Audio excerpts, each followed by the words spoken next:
تو صحابی کہتے ہیں اللہ کے نبی میں نے تو عید کی نماز سے پہلے قربانی کر دی ہے. آپ نے فرمایا کہ یہ قربانی نہیں یہ صدقہ ہوگا. تو آپ نے فرمایا کہ دوبارہ قربانی کرو.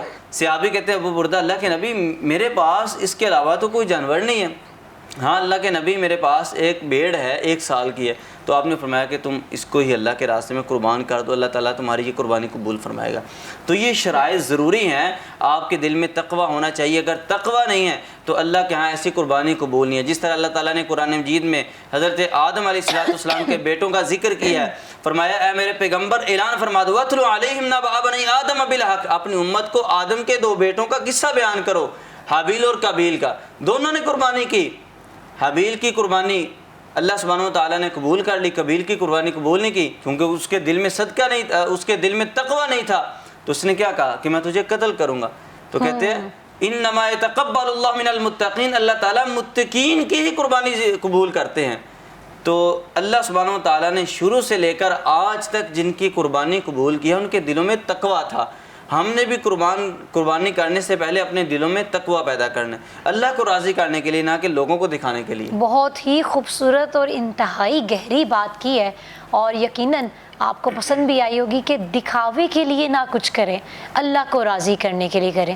اب یہ جو سیکریفائز ہے یہ اللہ کو راضی کرنے کے لیے کرنا ہے. اچھا قاری صاحب, آپ نے درمیان میں بات کی پہلے دن کے حوالے سے کہ عید کی نماز کے بعد کی گئی قربانی قابل قبول ہے. یہ تو ویسے بھی انڈرسٹوڈ ہے, میرا خیال ہے 90% لوگوں کو معلوم ہی ہے. بالکل ایسے لوگ پہلے دوسرے تیسرے دن کی ذرا وضاحت کر دیجیے گا کہ کچھ لوگ پہلے دن کرتے ہیں, کچھ لوگ پیسے زیادہ خرچ ہو جائیں گے, کم کسائی لے گا دوسرے تیسرے دن. تو اس میں کیا کوئی بتائیے گا کیا شرائط ہیں؟ اس میں پہلے دن جو ہے قربانی کرنا, عید الاضحیٰ کے دن جس دن ہم عید کی نماز پڑھتے ہیں وہ دن افضل ہے. اس دن قربانی کرنی چاہیے, زیادہ اجر ہے. اگر اس دن قربانی نہیں کر سکے تو پھر ایام تشریق کی 13 ذی الحج تک ہم عصر کی نماز تک قربانی کر سکتے ہیں. کر سکتے ہیں مطلب کہ تینوں دن میں قابل قبول ہے اور اجر بس زیادہ ہے. اجر پہلے دن کا زیادہ ہے. اس میں یہ بھی ہے کہ بعض لوگ جو ہے نا وہ کہتے ہیں کہ رات کو قربانی نہیں کرنی چاہیے. اچھا یس بالکل, یہ بھی ایک سوال ہے. اکثر لوگ رات کو قربانی نہیں کرتے, کہتے ہیں کہ یہ درست نہیں ہے. تو یاد رکھیں کہ عید کی نماز سے لے کر 13 ذی الحج کی عصر تک آپ دن کو بھی قربانی کر سکتے ہیں, رات کو بھی قربانی کر سکتے ہیں. جب بھی کریں گے اللہ کے ہاں وہ قابل قبول ہے, لیکن پہلے دن کا اس کا اجر زیادہ ہے. بشرط یہ کہ آپ نے اللہ کی راہ میں قربان کرنا ہے, اللہ کی ذات کا ذہن میں رکھنا ہے, دکھاوا نہیں کرنا ہے. اچھا حرام مال سے قربانی کرنا, اس کو کیسے دیکھتے ہیں؟ دیکھیں کہ حرام مال سے قربانی کرنا تو دور کی بات ہے. حرام مال کی کوئی بھی عبادت اللہ سبحانہ وتعالیٰ قبول نہیں کرتے. حرام مال کی کمائی جو ہے اللہ کے ہاں, اس کے ہاں کوئی فائدہ نہیں ہے. اگر آپ قربانی بھی کرتے ہیں قربانی کا بھی کوئی اجر نہیں ہے. ایسا مال اگر آپ رشوت لیتے ہیں, رشوت دیتے ہیں, سود خوری کرتے ہیں, اسی طرح لوگوں کو رشوت دیتے ہیں, اور جو ناجائز کام ہے حرام ہے, حرام کیا جو آپ کو پیسہ آیا اس سے اگر آپ قربانی کریں گے تو اللہ کے ہاں اس قربانی کا بھی کوئی فائدہ نہیں ہے, نہ اس کا کوئی اجر ہے. ابن عباس رضی اللہ تعالیٰ بیان کرتے ہیں اللہ کے نبی علیہ الصلوۃ والسلام نے فرمایا کہ جس کے پیٹ میں حرام کا ایک لقمہ چلا جائے اللہ سبحانہ تعالیٰ 40 دن تک اس کی کوئی نماز کوئی عبادت قبول نہیں کرتے. یہ تو عبادت ہے, یہ تو نماز ہے, یہ تو قربانی ہے, یہ قبول نہیں ہے. حدیث میں آتا ہے کہ ایک بندہ سفر کر کے بیت اللہ میں چلا جائے, پھر جہاز کا سفر نہیں ہے بلکہ پیدل جائے, صحراؤں کی تپیروں کو کاٹتا ہوا, جنگلوں کی وحشتوں سے گزرتا ہوا, وہ بیت اللہ میں جا کے اللہ سبحانہ تعالیٰ سے رو رو کر دعائیں کرتا ہے, التجائیں کرتا ہے. آسمان سے آواز آتی ہے مطعمک حرام ملبسک حرام مشربک حرام, بندے تیرا کھانا حرام کا, تیرا پینا حرام کا, تیرا پہننا حرام کا, تیری نہ تو کوئی عبادت قبول ہے, تیرا نہ کوئی عمرہ قبول ہے, نہ تیرا کوئی حج قبول ہے. تو حرام مال کی کمائی اللہ کے ہاں, حرام مال کی جو قربانی ہے اللہ کے ہاں وہ قابل قبول نہیں ہے. کوشش کریں آپ نے اللہ کو راضی کرنے کے لیے قربانی کرنی ہے تو آپ نے حلال مال سے قربانی کرنی ہے. پھر اس میں ایک بڑا جو نقطہ وہ یہ ہے کہ اگر ہم ایک قربانی کر رہے ہیں اونٹ کی یا گائے کی, تو اس میں 6 یا 7 لوگ ہیں یا اسی طرح 10 لوگ ہیں قربانی میں اکٹھے ہیں, تو اگر اس میں سے ایک بندہ ایسا جو حرام کی کمائی کا اس نے حصہ ڈالا ہے, اس کی وجہ سے دوسرے لوگوں کو بھی قربانی قبول نہیں ہوگی. اچھا لیکن قاری صاحب اگر باقیوں کو معلوم ہی نہ ہو کہ اس کا سورس آف انکم یہ ہے تب؟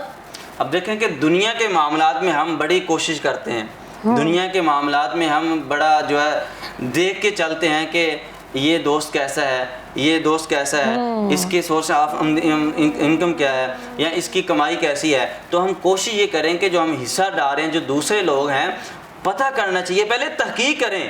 دنیا کے معاملات میں ہم تحقیق کرتے ہیں تو دین کے معاملات میں ہم تحقیق کیوں نہیں کر سکتے؟ لوگوں سے پوچھیں بھئی آپ کی کمائی کیا ہے، آپ کام کیا کرتے ہیں، آپ کی آمدن کیا ہے، آیا کہ آپ سودی کاروبار تو نہیں کرتے، آپ رشوت خوری تو نہیں کرتے، آپ حرام مال تو نہیں کھاتے؟ پوچھیں اور پھر کوشش کریں کہ جو آپ کے عزیز و اقارب ہیں ان کو آپ کو پتہ ہو کہ یہ لوگ جو ہے یہ حلال کی ان کی آمدن ہے تو ان کو اپنے ساتھ شامل کرنا چاہیے۔ بالکل۔ اونٹ اور گائے کی قربانی کی شراکت، حدیث میں آتا ہے، ابن عباس رضی اللہ تعالیٰ عنہ بیان کرتے ہیں کہ ہم نے اللہ کے نبی علیہ السلام کے ساتھ عید الاضحیٰ کی نماز ادا کی، اس کے بعد ہم نے قربانی کی۔ اللہ کے رسول صلی اللہ علیہ وسلم نے ہمیں حکم دیا کہ گائے میں ہم 7 لوگ شریک ہوئے اور اسی طرح اونٹ میں 10 لوگ شریک ہوئے۔ یہ مستدرک حاکم کی روایت ہے۔ زیادہ سے زیادہ گائے میں 7 لوگ شریک ہو سکتے ہیں اور اونٹ میں 10 لوگ شریک ہو سکتے ہیں۔ اسی طرح ایک بندہ بھی اگر گائے کرنا چاہے تو وہ کر سکتا ہے، اونٹ اگر ایک بندہ بھی کرنا چاہے تو کر سکتا ہے، 2-3 لوگ بھی کر سکتے ہیں۔ یہ زیادہ سے زیادہ جو ہے نا اتنے ہونے چاہیے لوگ، اس سے زیادہ نہیں، زیادہ سے زیادہ اتنے لوگ ہونے چاہیے۔ اچھا، جو کہتے ہیں بچڑے کی قربانی یا بچے کی یا کٹے کی قربانی، اس کو کیسے دیکھتے ہیں؟ اس میں کیا شرائط ہیں، کس طرح ہونا چاہیے؟ جی قرآن مجید میں اللہ سبحانہ وتعالیٰ نے فرمایا کہ آپ نے قربانی کرنی ہے بہیمۃ الانعام، 4 جانور، اس میں اونٹ ہے، گائے ہے، بھیڑ اور بکری ہے، 8 ازواج، یعنی کہ یہ 8 جانور ہوتے ہیں، ان کا نر اور مادہ۔ اس کے علاوہ بعض علماء اختلاف یہ پایا جاتا ہے، وہ کہتے ہیں کہ آپ کٹے کی بھی قربانی کر سکتے ہیں۔ اچھا، اور اس میں دونوں طرف سے رائے موجود ہیں، لیکن ہم نے یہ دیکھنا ہے کہ نص سے جو قرآن و سنت کے دلائل سے ہے وہ 8 جانور جو ہیں اس میں کٹے کا کوئی ثبوت نہیں ہے۔ البتہ علماء کی رائے یہ ہے، علماء اس کو گائے کی نسل میں شمار کرتے ہیں کہ گائے اور بھینس جو ہے یہ ایک ہی شکل، ایک ہی نسل ہے، تو کٹے کی قربانی نہیں کرنی چاہیے، نہ تو یہ درست ہے، نہ یہ جائز عمل ہے۔ اختلاف رائے بھی پایا جاتا ہے، لیکن آپ دیکھیں کہ جب ایک نص موجود ہے قرآن مجید کی، اب نص کو چھوڑ کر ہم قیاس کی طرف نہیں جا سکتے۔ بالکل، قیاس یہ ہوتا ہے کہ آپ نے قرآن مجید کی کسی دلیل سے، کسی آیت سے یا حدیث کی کسی شرح سے آپ نے قیاس کیا کہ یہ عمل اس طرح، ہم اس طرح بھی کر سکتے ہیں۔ اب ایک قرآن مجید کی واضح نص موجود ہے تو اس پر ہم اپنا عمل یا قیاس نہیں کر سکتے، تو اس لیے کٹے کی قربانی یہ نہیں درست کرنی بھی نہیں چاہیے۔ جو واضح نص موجود ہے، دلائل موجود ہیں، وہی جانور ہم نے قربان کرنے۔ قاری صاحب مجھے یہ بتائیے گا کہ فوت شدگان کی طرف سے لوگ جو قربانی کرتے ہیں کہ ہمارے والدین میں سے کوئی اگر حیات نہیں ہے تو اس کا ثواب ان کو جائے، کیا یہ جائز ہے؟ دیکھیں، فوت شدگان کی طرف سے قربانی کرنا یہ درست عمل نہیں ہے۔ بعض لوگ اس کو قیاس کرتے ہیں نبی صلی اللہ علیہ وسلم کی طرف سے کہ اللہ کے نبی علیہ السلام نے قربانی کی۔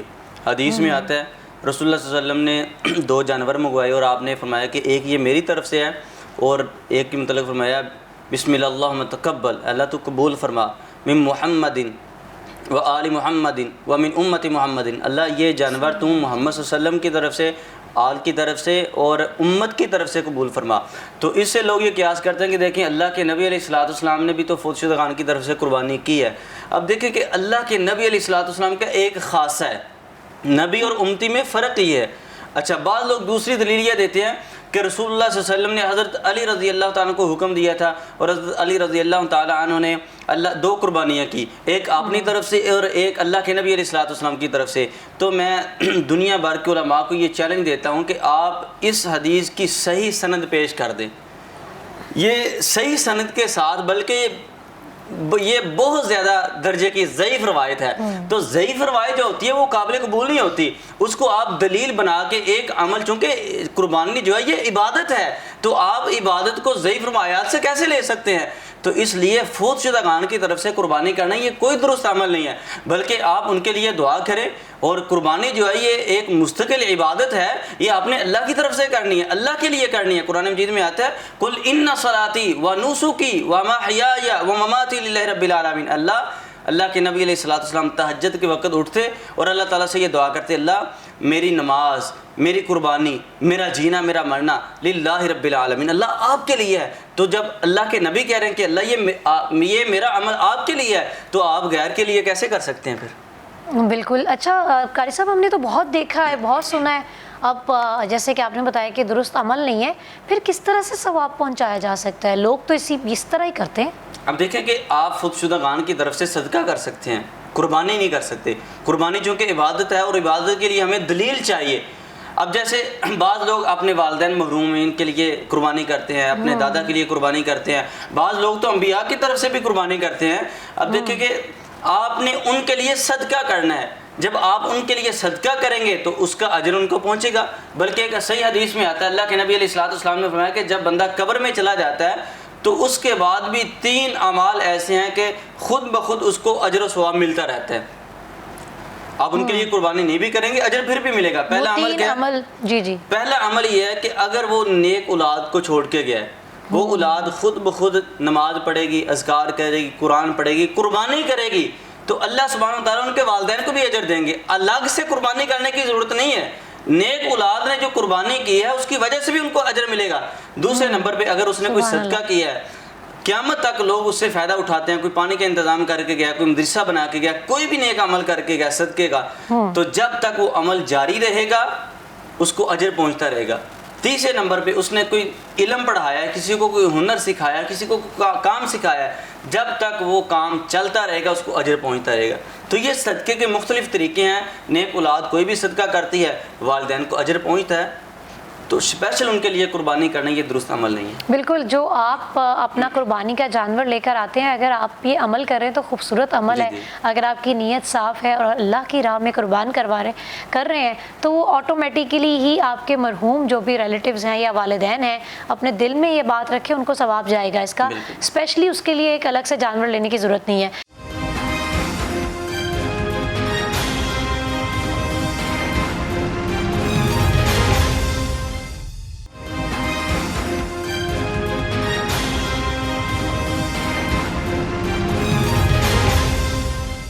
قاری صاحب، خواتین کے حوالے سے بتائیے گا، کیا خاتون ذبح کر سکتی ہے؟ بالکل، عورت قربانی کر سکتی ہے، ذبیحہ کر سکتی ہے. اگر ایک عورت آپریشن کر سکتی ہے، کامیاب آپریشن کر سکتی ہے، تو ذبح کیوں نہیں کر سکتی؟ عورت ڈاکٹر بن سکتی ہے، پائلٹ بن سکتی ہے، دنیا کا ہر کام کر سکتی ہے، تو قربانی کیوں نہیں کر سکتی؟ بلکہ قربانی خود کرنی چاہیے. افضل عمل یہ ہے. اب دیکھیں کہ قربانی ذبح کرنا ہے ہمارے معاشرے میں یہ بھی ایک کاروبار بن چکا ہے. عید کے موقع پر ہر بندہ کسائی بن جاتا ہے. بالکل بالکل. جس کی یہ فیلڈ نہیں ہوتی، حتیٰ کہ یہاں تک ہم نے دیکھا کہ غیر مسلم بھی قربانی کرنے آ جاتے ہیں.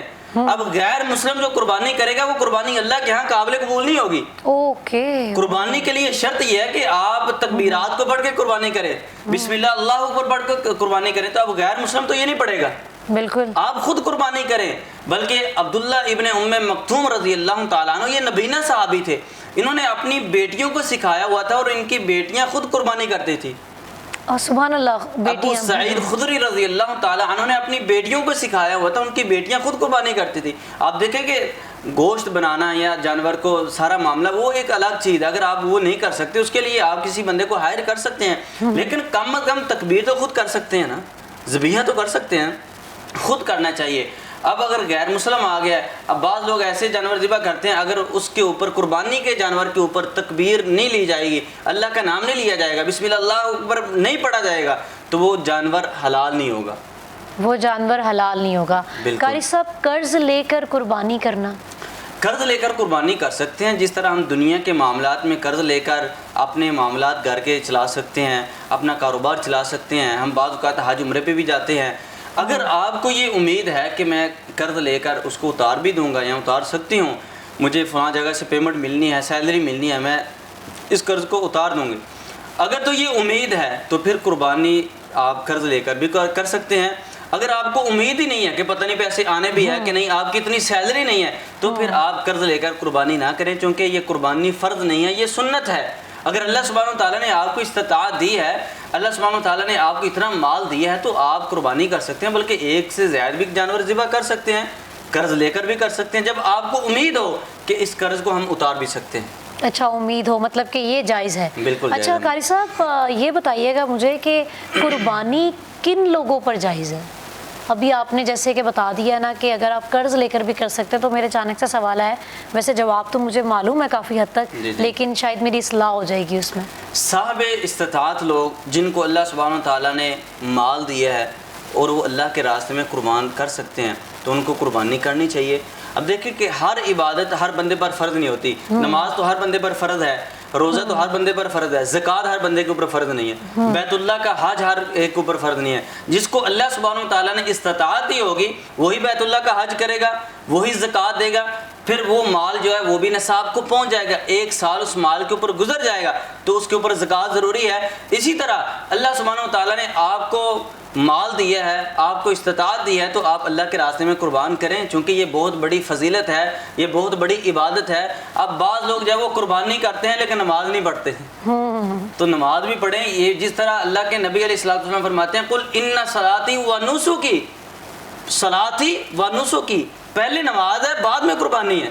انا اعطیناک الکوثر فصل لربک وانحر، اے محبوب ہم نے آپ کو حوض کوثر دیا ہے، فصل لربک، بس آپ اپنے رب کے لیے نماز پڑھیں، قربانی کریں۔ پہلے نماز ہے بعد میں قربانی ہے، پہلے نماز ہے بعد میں قربانی ہے۔ اور اکثر ہم دیکھتے ہیں کہ اب تو جیسے ہمیں قاری صاحب نے بتایا کہ کئی ہی کسائی لوگ بن جاتے ہیں، عام لوگ بھی عید قربان کے قریب کسائی بن جاتے ہیں، کاروبار بنا لیا گیا ہے، لیکن بہت سے ایسے لوگ ہیں جو گھر میں سے ہی کوئی ایک بڑا بندہ یا بزرگ وہ کہتے ہیں کہ جی ہم اس کی قربانی کر لیں گے، اپنے جانور کو خود ذبح کر لیں گے۔ بہت اچھا عمل ہے، اور عمل بہت بے شک اچھا بھی ہے، افضل بھی ہے۔ اور وہ شخص اگر خود عید کی نماز ادا نہ کرے اور بس قربانی کرنے آ جائے، اس پہ کیا کہتے ہیں؟ عید کی نماز پڑھنا بہت ضروری ہے۔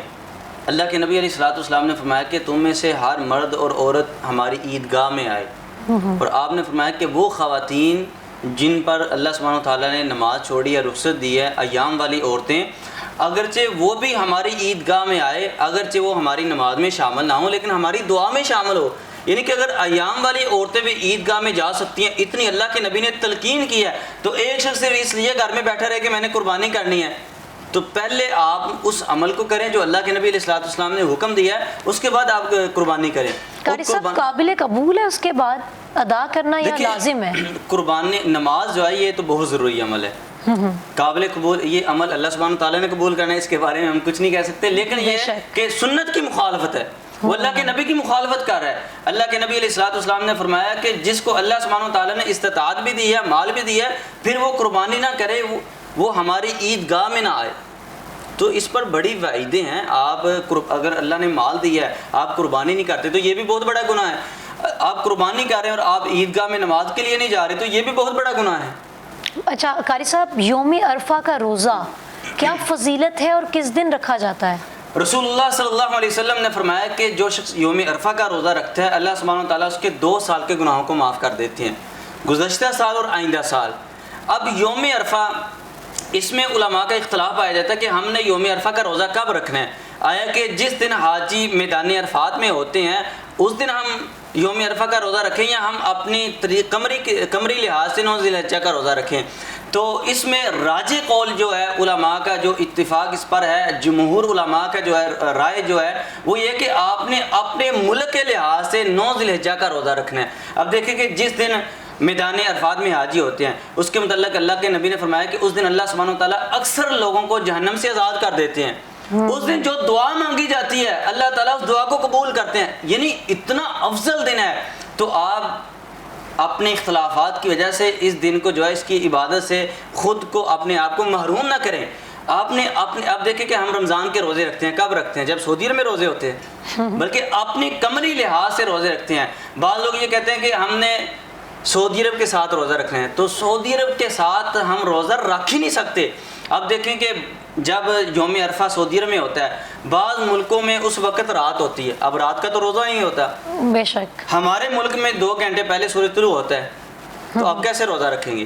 اس لیے ہم نے اپنے قمری لحاظ سے علماء کے اس پر فتاوی جات موجود ہیں کہ آپ نے اپنے ملک کے لحاظ سے قمری لحاظ سے یعنی 9 ذی الحجہ کا روزہ رکھنا ہے، اور اس پر اللہ سبحانہ وتعالیٰ اتنا اجر دیتے ہیں کہ 2 سال کے گناہ معاف ہو جاتے ہیں۔ 2 سال کے گناہ معاف ہو جاتے ہیں۔ اور اب جس طرح پیر کو عید آ رہی ہے تو ہم نے اتوار کو روزہ رکھنا ہے، اتوار کو آپ نے روزہ رکھنا ہے. اور مجھے اچھا قاری صاحب یہ بتائیے کہ جیسے آپ نے دلائل اس کے کہاں کہاں ملتے ہیں جو 2 سال کے آپ نے کہا ہے کہ پچھلے حدیث ہے, حدیث میں آتا ہے, اللہ کے نبی علیہ الصلوۃ والسلام نے فرمایا, واضح حدیث ہے, ایک تو ہو نا کہ کسی عالم کا فتویٰ ہو یا قیاس ہو, یہ حدیث میں آتا ہے. اللہ کے نبی علیہ الصلوۃ والسلام نے فرمایا کہ میں اللہ سے امید کرتا ہوں کہ اس پر اللہ سبحانہ و تعالیٰ 2 سال کے گناہوں کو معاف کر دیتے ہیں. بلکہ یہ جو دن 10 ذو الحجہ جا رہا ہے یہ بڑی فضیلت کے دن ہے. اللہ کے نبی علیہ الصلوۃ والسلام نے اس میں پورا عشرہ بھی روزہ رکھے ہیں.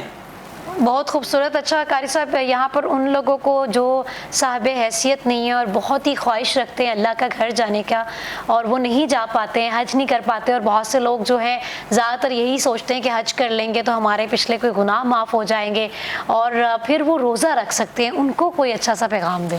آپ دیکھیں کہ جو لوگ حج نہیں کر سکتے ان کے لیے آج میں ایسا عمل بتاتا ہوں کہ ہر روز ان کو حج اور عمرے کا ثواب ملے گا اللہ کے فضل سے. حدیث میں آتا ہے, اللہ کے نبی علیہ الصلوۃ والسلام نے فرمایا کہ جو شخص فجر کی نماز پڑھتا ہے, فجر کی نماز پڑھ کے وہ اپنی جگہ پہ بیٹھ جاتا ہے حتیٰ کہ صبح کا سورج طلوع ہو جاتا ہے, اس کے بعد وہ 2 رکعتیں نماز پڑھتا ہے, نماز اشراق. آپ نے فرمایا کہ حجۃ و عمرۃ تامۃ, فرمایا کہ اللہ سبحانہ و تعالیٰ اس کو پورے حج عمرے کا ثواب دیتے ہیں, پورے حج عمرے کا ثواب دیتے ہیں, پورے حج عمرے کا ثواب دیتے ہیں. اگر اللہ کے نبی ایک مرتبہ کہہ دیں کہ جو فجر کی نماز پڑھ کے اشراق پڑھ کے جاتا ہے اس کو حج عمرے کا ثواب ملتا ہے, ایک مرتبہ بھی کہہ دیں تو اللہ کے نبی کی بات تو سچی ہے, ہمارا یقین تھا. لیکن اللہ کے نبی نے تلقین دی ہے کہ آپ اشراق کی نماز پڑھیں, اللہ آپ کو حج عمرے کا ثواب دے گا, یعنی 3 مرتبہ آپ نے فرمایا. تو آپ نماز کی پابندی کریں اور اسی طرح ہر روز نماز اشراق پڑھیں, اس پر بہت زیادہ آپ کو اجر ملے گا. اور قربانی اگر نہیں آپ کر سکتے, پیسے نہیں آپ کے پاس ہے, اتنا مال و متاع نہیں ہے کہ آپ جانور نہیں خرید سکتے, آپ اپنے دل کو نرم کر لیں لوگوں کے لیے, آپ لوگوں کے لیے قربانیاں کرنی شروع کر دیں, آپ لوگوں کے ساتھ حسن سلوک کریں, اپنے دل میں نفرت نہ رکھیں, اپنی زبان اور اپنے ہاتھ سے مسلمانوں کو محفوظ رکھیں. نبی علیہ الصلوۃ والسلام نے فرمایا من سلم المسلمون من لسانہ و یدہ, مسلمان تو ہوا ہے کہ جس کی زبان اور جس کے ہاتھ سے دوسرا مسلمان محفوظ ہو. کیا فائدہ ایسی قربانی کا؟ آپ قربانی تو کر رہے ہیں لیکن آپ کی زبان سے مسلمان محفوظ نہیں ہے, آپ کے ہاتھ سے دوسرا مسلمان محفوظ نہیں ہے. قربانی کے ساتھ ساتھ جس طرح آپ نے جانور کی گردن کے اوپر آپ نے چھری چلانی ہے, اسی طرح آپ نے اپنے نفس کے اوپر بھی چھری چلانی ہے. آپ کا دل ہی صاف نہیں مسلمان بھائیوں کے لیے. عید کے موقع پر آپ جانور تو ذبح کر دیتے ہیں لیکن اپنے جو اللہ کے نبی علیہ الصلوۃ والسلام نے فرمایا کہ صلہ رحمی کرنی ہے, اپنے رشتہ داروں کے ساتھ آپ ناراض ہیں. عید کے موقع پر ہم سارے محلے کو ملتے ہیں, پورے معاشرے کو ملتے ہیں, نہیں ملتے تو سگے بھائی کو نہیں ملتے, نہیں ملتے تو سگی بہن کو نہیں ملتے. اختلافات, لڑائی جھگڑے اتنے ہیں ہمارے دلوں میں, اتنی نفرتیں ہیں.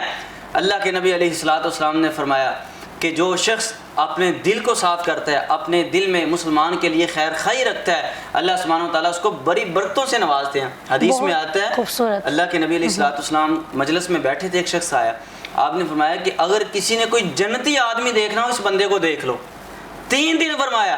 عبداللہ بن عمر رضی اللہ تعالیٰ اس کے پاس چلے گئے, کہنے لگے بھئی کون سا عمل کرتے ہو, اللہ کے نبی نے 3 دن آپ کو جنتی کہا ہے. کہنے لگے میں کوئی خاص عمل نہیں کرتا, جب رات کو سونے کے لیے اپنے بستر پر جاتا ہوں تو اللہ کو یہ کہتا ہوں کہ اللہ آج جس نے میرے اوپر ظلم کیا میں نے سب کو معاف کر دیا. ارے سبحان اللہ. تو قربانی بھی کریں اور اپنے دلوں کو بھی صاف کریں. بہت خوبصورت بات. اچھا اس میں ہی روزے کی مثال بھی آ جاتی ہے کہ آپ صرف خالی روزہ رکھ لیتے ہیں اور اس میں پورا دن میں لڑائی جھگڑا کر رہے ہیں, کسی کو ناراض کر رہے ہیں, کسی کو تنگ کر رہے ہیں, تو پرہیز گاری کے لیے وہ آپ کو روزہ رکھنے کا کہا جاتا ہے. اسی طرح یہ قربانی کا بھی ہے کہ تمام چیزوں کی قربانی دینی ہوتی ہے, نہ صرف یہ کہ آپ ایک جانور لے آئیں اور اس کو اللہ کی راہ میں قربان کر دیں. اچھا قاری صاحب گوشت کی تقسیم کے حوالے سے بتائیے گا, میں نام تو نہیں لینا چاہتی لیکن میں بھی پرسنلی کچھ ایسے لوگوں کو جانتی ہوں جو قربانی کرتے ہیں اور آدھے سے زیادہ گوشت تو ان کے گھر میں ہی ہوتا ہے کہ ان کی پارٹیز چل رہی ہیں, باربیکیوز چل رہے ہیں. رات کو یہ حدیث میں پڑھ رہا تھا, رسول اللہ صلی اللہ علیہ وسلم صحابی کہتے ہیں ہم قربانی کے گوشت کو 3 حصوں میں تقسیم کرتے تھے, ایک اپنی فیملی کے لیے, ایک رشتہ داروں کے لیے اور فقیروں کے لیے.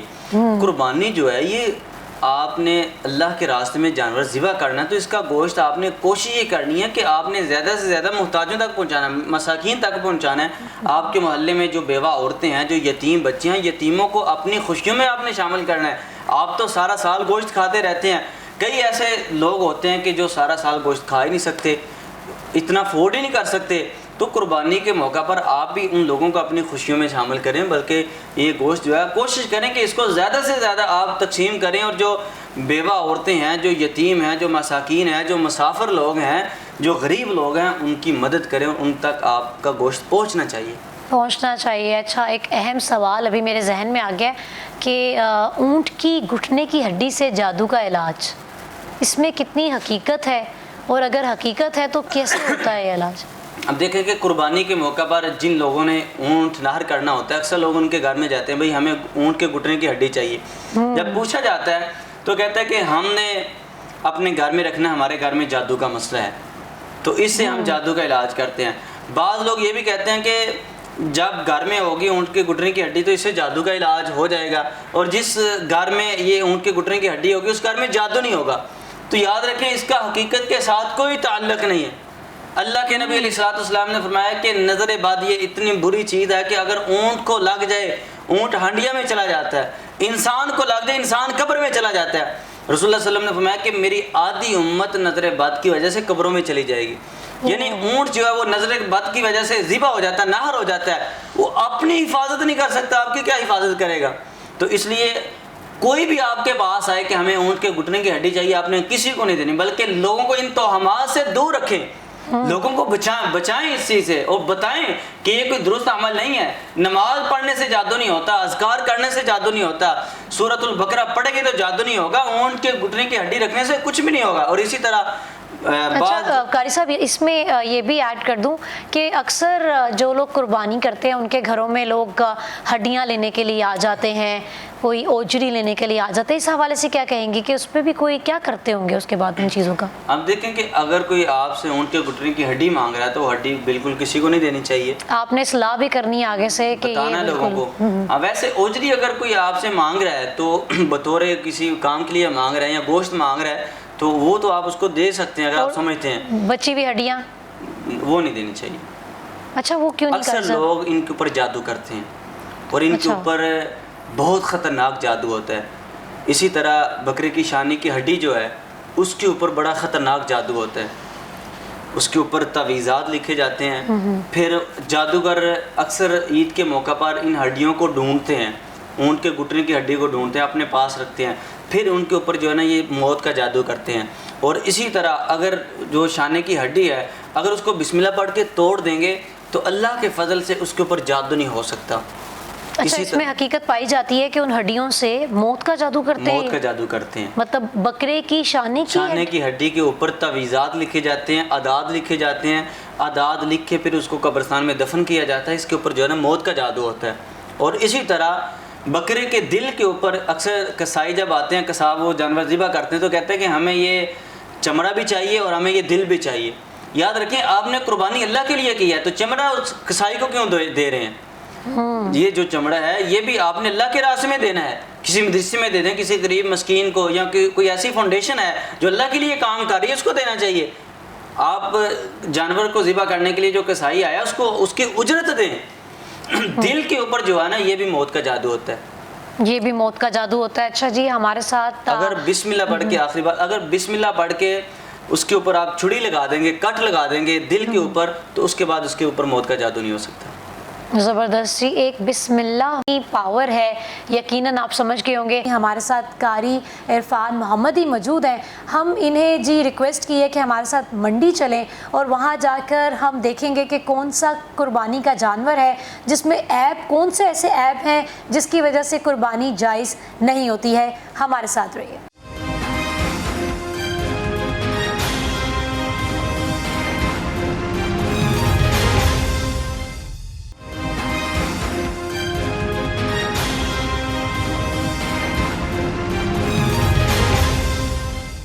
جی، تو اس وقت ہم منڈی میں موجود ہیں اور قاری صاحب ہمیں بتائیں گے کہ کس جانور کی قربانی جائز ہے اور کس کی ناجائز ہے۔ یہاں پر کئی جانور موجود ہیں، ابھی آپ دیکھ سکتے ہیں کہ جی بڑی قربانی کے جانور جنہیں ہم کہتے ہیں، یہاں پر آپ کو گائے نظر آئے گی، بیل ملیں گے۔ قاری صاحب آپ ایپ کی بات کر رہے تھے، جیسے کہ ابھی یہ جانور ہے۔ جی بسم اللہ الرحمن الرحیم۔ دیکھیں کہ جانور میں اگر 4 ایپ پائے جائیں تو ایسے جانور کی قربانی نہیں لگتی۔